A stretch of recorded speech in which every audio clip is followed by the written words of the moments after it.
Well, hello to you guys. We are here with Pastor Bob, and one of the things that was asked actually this last week at youth group that I thought was a really great question from Andrew was, how do you know when a prompting is from God? How do you know if it's just in your own head, or how do you know if it's from God? And so I said we'd take some time to talk about that in small groups, and we ran out of time.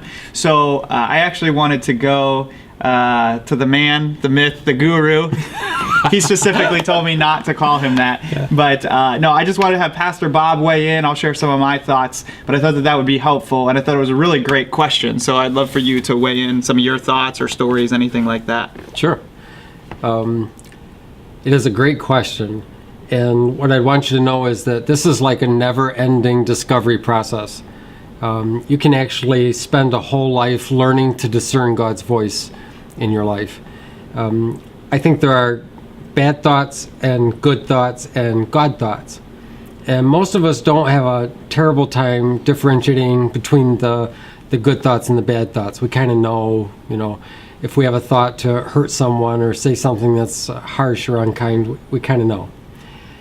The difference between the good thought and the God thought gets a little harder. And there's a great passage, it's actually the last verse in the 5th chapter of Hebrews. It talks about if we practice, spend our whole lives practicing, we get better at discerning the difference. So I think that that's encouraging because it does take a whole life, and it's encouraging because we can get better at it. For me, if it is a good thought, then maybe I can act on it anyway, even if it's not a God thought. If it's to help someone, if it's to encourage someone, even if God didn't give me that thought and it's still a good thing to do, I'm probably going to follow through on it. Sometimes a God thought will not only be good, but it will feel a little bit riskier. It'll feel like there's a little bit more at stake. And so in those questions or considerations, I'll try to figure out, what's the downside here? Is it just a little pride thing on my part? Maybe I get embarrassed. I'm probably going to follow through on that because I can take a little embarrassment. Is it something where somebody else might be embarrassed? That I'm going to be a lot more cautious about because I think that's real important to distinguish, who's kind of paying the price for what I feel like is obedience. Then if I'm really confused and if it's a very risky thing, I'll go to friends that I have a lot of respect for. And I'll say, this is kind of the thought that keeps coming to me. It seems like it might be a prompting thought from God. I'm just wondering, when I talk to you about it, how do you feel? Does that feel like something you would want to confirm in me, or does that feel like something you would want to be a little bit concerned about and maybe want more time to think about?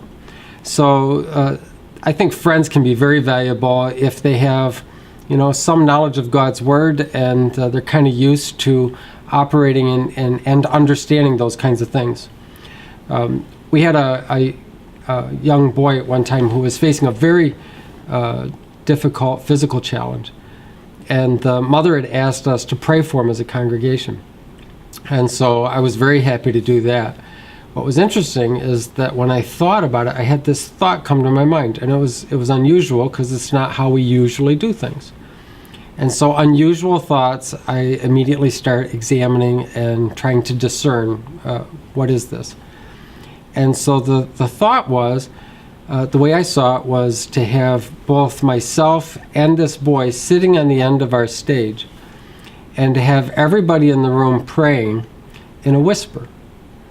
And the thought in my mind was, it was like a river of prayer that was just kind of cascading over us, and that would be beneficial in this situation. And so I thought it was, kind of an odd concept of prayer. We'd never done anything like that. But I started asking my questions. All right, is this a good thought or a God thought? Well, I'm not exactly sure, but it's not a bad thing to do. Is there a risk factor involved that might be in any way demeaning to somebody else? And there really wasn't. So we went ahead and followed through on it. I just had him sit next to me and ask everybody in the church family to whisper their prayer. And it was one of the most amazing moments. It was it sounded like a river. It was even better than I had imagined it to be. And it was just, you could almost feel the waves of the prayer just washing over you. And the outcome of that was that the concern that they had regarding a potential cancer situation was not cancer. And so we were very grateful for that. So that's a case where I think it's useful to think through, and if it's a good thought, it might still be worth doing. If it's a God thought, it might feel riskier, but I would get some help discerning that and then move forward, because God can do some pretty impressive stuff.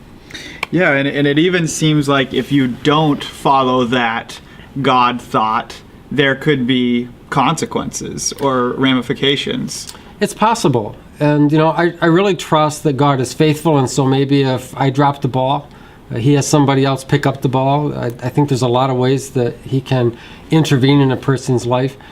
But to actually think that every once in a while he hands the ball off to me, it's humbling, but there's a sense of adventure about it too. I mean, that is really cool that I get to partner with God in something he wants to do in someone's life. I think that's a big deal.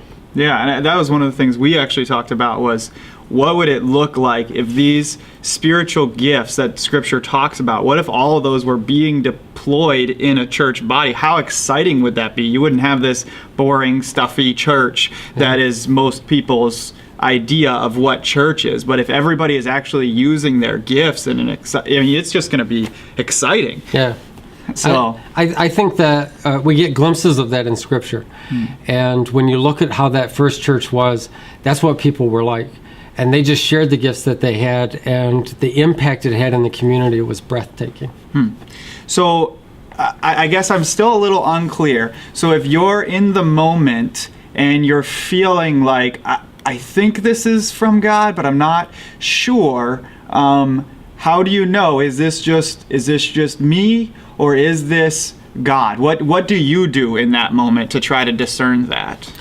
My first assumption is that any thought that I feel might be from God is probably helping me understand how to pray about a situation. So my first assumption is that any thoughts that come give me insight on how to pray. My second thought is it giving me insight on how to respond to this person? Because I'll do that. And then the third is, am I being prompted to an action? And then I want to know what kind of time frame I have. If this is something I've got to decide in the next 30 seconds, then it is what it is, and I have to decide that pretty quickly. In those situations, if it's a good thought or a God thought and I can't tell the difference, I'll probably do it anyway because it's still good. Right. And at the end of the day, if God gets credit, I'm okay with that. All right. Well, what if it's weird, though? If it's weird, I'm going to be more cautious. I just am.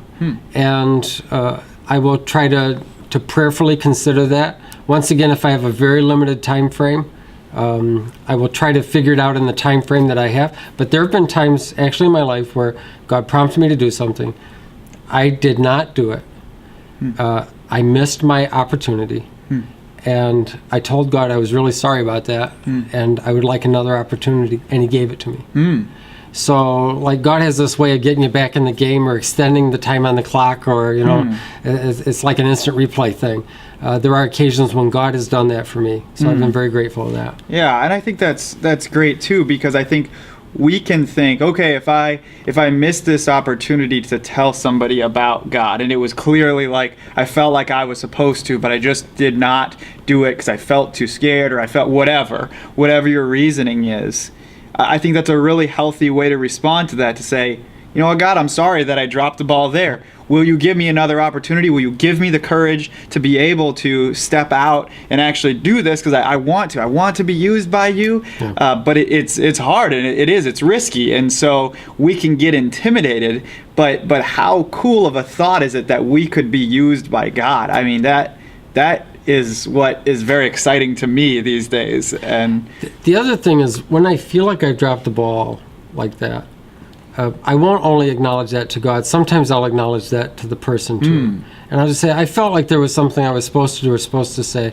And quite honestly, I was intimidated. And I wasn't sure how you'd feel about it. And but this feeling won't go away, so I wanted to cycle back and just share that with you.